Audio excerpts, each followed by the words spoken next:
જય માતાજી। આજે સુરતથી જ્યારે આપણે કહે ને બેક ટુ પેમેલિયન એક ઇવેન્ટ્સમાં તમને લાઈવ કરીને બતાવી હતી। ઇવેન્ટ્સ બાળકો માટેની જ હતી, આજના વિદ્યાર્થીઓ માટેની હતી। એક ટીચર તરીકે મને બોલાવેલી હતી એટલે હું ત્યાં ગયેલી હતી પ્રોગ્રામ માટે, પણ લાઈવ ત્યાં કરી શકાય એમ શક્ય નહોતું એટલે લાઈવ નથી કરી, પણ એક બે ફોટા લીધેલા છે હું પછી તમારી સમક્ષ મૂકીશ। પણ આજે રસ્તામાં ચીખલી કહેવાય ને, ચીખલીની આગળ ડાંગી હોટલ છે, લાઇનમાં બધી હોટલ છે, તો મને એમ થયું કે ચલો ડાંગી હોટલમાં જ આજે જઈએ કે ડાંગીનું ભોજન કેવું હોય છે। સ્વાદ માણ્યો નહોતો અને આપણે શુદ્ધ શાકાહારી એટલે મેં કીધું આપણે ડાંગીમાં જ જઈએ। કોઈક વાર ડાંગી પાઠ મેં શીખવાડેલો છે, સાપુતારામાં આવેલું ડાંગ જિલ્લો, એની અંદર ડાંગીનું જે વર્ણન જે છે એ બાળકો સમક્ષ તો રજૂ કરીએ પણ આપણે પ્રત્યક્ષ કહીએ કે ડાંગીનું જમણ કેવું હશે। એટલે અહીંયા આવી મારી બહેનો પણ સાથે હતી એટલે મેં કીધું ચલો ડાંગીનું જમણ જમીએ આજે। તો એવામાં જે મારા ફોલોવર્સ હતા, મેં ફોલોવર્સ જ પણ જે છે ભાઈ, શું નામ છે તમારું? કેતન ત્રિવેદી। કેતનભાઈ ત્રિવેદી ઘણી વખત મને એમણે મેસેજ કરેલા છે, અમુક મેં જવાબ આપેલા છે, અમુક સમયે જવાબ નથી આપી શકી। તો આ તમે જ્યારે અહીંયા આવો, જ્યારે આ ચીખલી રોડ ઉપર વાપી, વલસાડ, સુરત, અમદાવાદ જવા, તો આ ડાંગી હોટલની અંદર જરૂરથી એકવાર ભોજન કરજો। અને ખરેખર ગુજરાતી થાળી પણ છે અને ડાંગીનું જમણ છે। પહેલાં તો હું આવી તો મને પૂછ્યું કયું જમણ જોવે છે, તો મેં કીધું ડાંગીમાં શું આવે, તો એમણે કીધું આ આવે, તો પહેલાં પછી અમે કીધું નોર્મલ થાળી આપો, પછી મેં કીધું નહીં ડાંગીનું તો જમણ જમીએ આપીએ।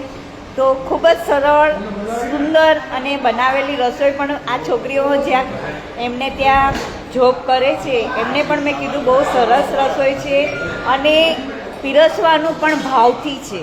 જ્યાં ભાવ હોય ને ત્યાં આપણને ખાવાનું મન થાય। બાકી લાઇનમાં તો ઘણી બધી હોટલો છે, ઘણી બધી ભીડ છે, મેં ત્યાં નથી જમવું, આજે ડાંગીમાં જ જમવું છે। તો થેન્ક યુ વેરી મચ અને જરૂરથી આ ડાંગીની હોટલની મુલાકાત લેજો। અહીંયા એમનો આખો સ્ટાફ છે, તમને બતાવી રહી છું, ખૂબ સરસ છે, છોકરીઓએ ખૂબ સરસ રીતે જમાડી છે અને ખરેખર મજા આવે એવું જમણ છે। અહીંયા પણ આ બેન છે, આવી છે બેટા, ખૂબ સરસ છે। એક સ્ટુડન્ટ્સને, એક વિદ્યાર્થી સાથે હું મળી હોય એવું મને અનુભવ થયો છે। અહીંયા પણ આ બેન છે, બે બહેનો ખૂબ સરસ છે અને ખરેખર વારા ઘડીએ આપણને મિનિટે પૂછવા આવે દીદી કાંઈ જોવે, દીદી કાંઈ જોવે, અને ભાઈ કેતનભાઈ કે આ તમારી રીલ હું જોઉં છું ક્યારનો, મેં તો હું પોતે જ છું તો એમને પણ મળીને આજે આનંદ આવ્યો છે। તો ફરી પાછી હું મુલાકાત લઈશ। Thank you.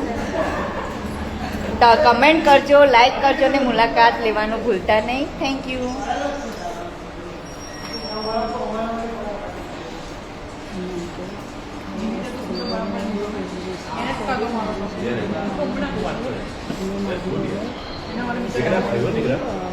બોલા, અહીંયા એક વાત હું જરૂરથી કહેવા જઈશ કે જે હોટલની અંદર હું જમવા ગયેલી છું એમાં વધારે પડતા આપણે કહીએ તો નાના નાના છોકરાઓ જોબ પર રાખેલા છે, પણ કેતનભાઈને હું ગર્વ અનુભવું છું કે એમને ત્યાં જેટલી પણ જે જોબ કરે છે, કારણ કે બે પૈસા આપણે મહેનત કરવી બહુ જરૂરી છે, કારણ કે દરેકનું ગુજરાન કેવી રીતે ચાલે છે, કેવી પરિસ્થિતિ છે આપણને ખબર નથી।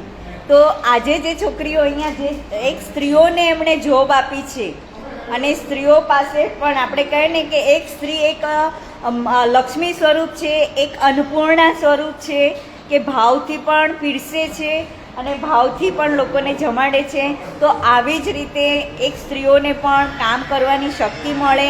અને મેં એમને સમય પણ પૂછ્યો કે બેટા તમે અહીંયા નજીકમાંથી જાઓ છો, તો કે હા, શું ટાઈમ છે, તો કે અમે 5:30 વાગે જતા રહીએ છીએ, બીજો સ્ટાફ આવે છે। તો આ રીતે રૂટિનમાં સ્ત્રીઓને ખૂબ આગળ વધવાનો સપોર્ટ મળે છે અને આજે કોઈ પણ કામ, નાનું કામ પણ આપણે કહીએ તો એ આપણા માટે ગર્વ અનુભવે છે। આપણે એમ નહીં સમજવાનું કે આપણે મોટા થઈ ગયા, નાના તુચ્છ છે, કોઈ તુચ્છ નથી, દરેકની ક્ષમતા અનુસાર લોકો કામ કરે જ છે. આપણે ખાલી શીખવાડવું પડે છે.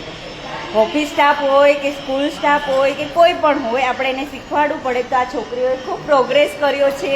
કેતનભાઈ, આ છોકરીઓ તરફથી હું એક ગિફ્ટ મોકલાવીશ છોકરીઓ માટે, અને તો તમે એને આપી દેજો, હું કુરિયર દ્વારા મોકલાવી દઈશ. તો thank you very much. Thank you. Okay, ફરી પાછી આવીશ. મને ગમ્યું જમવાનું, એટલે હું જરૂરથી આવીશ અહીંયા.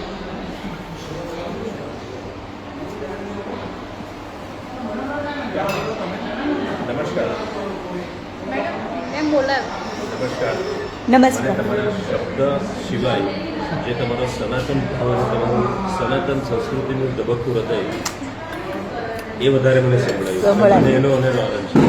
Thank you. તમે શુદ્ધ શાકાહારી જે બોલ્યા, એમાંથી અંદરથી જે ઉર્જા હતી ને શુદ્ધ શાકાહારીનો, એને પ્રમોટ કરવા, અને આ કન્યાઓની પાસે તમે પાછા આવે એમણે કીધું, અને એનો તમે ઉત્સાહથી વાત કરી. કારણ કે શું છે, આજકાલ સોશિયલ મીડિયામાં બધું બહુ કચરો મેં એ પણ હું આગળ બોલી.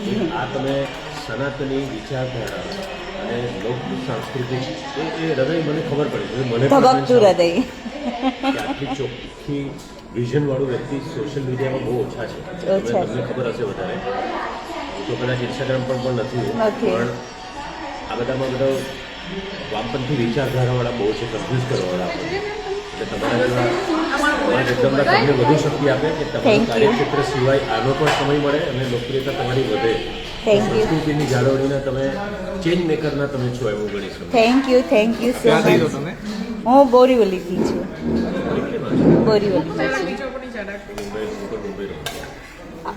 બોમ્બે એટલે પાર્લા કે ગયા, અને હું જોબ કરું છું ગોકલીબાઈ સ્કૂલમાં, વિલી પાર્લા.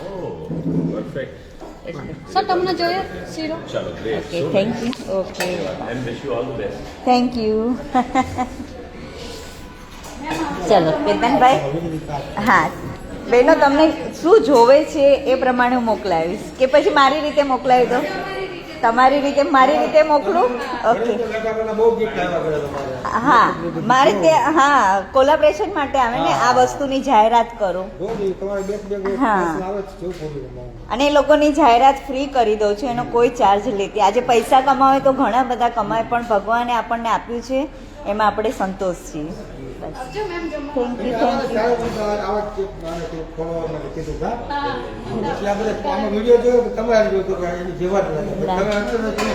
હું પોતે જ છું. Thank you. Okay okay okay, bye bye.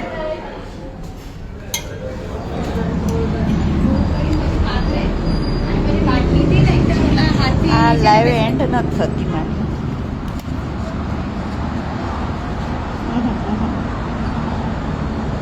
અહીંયાથી કંઈક કરે થાય. ગયા વખતે અહીંયાથી મેં કરી દીધી.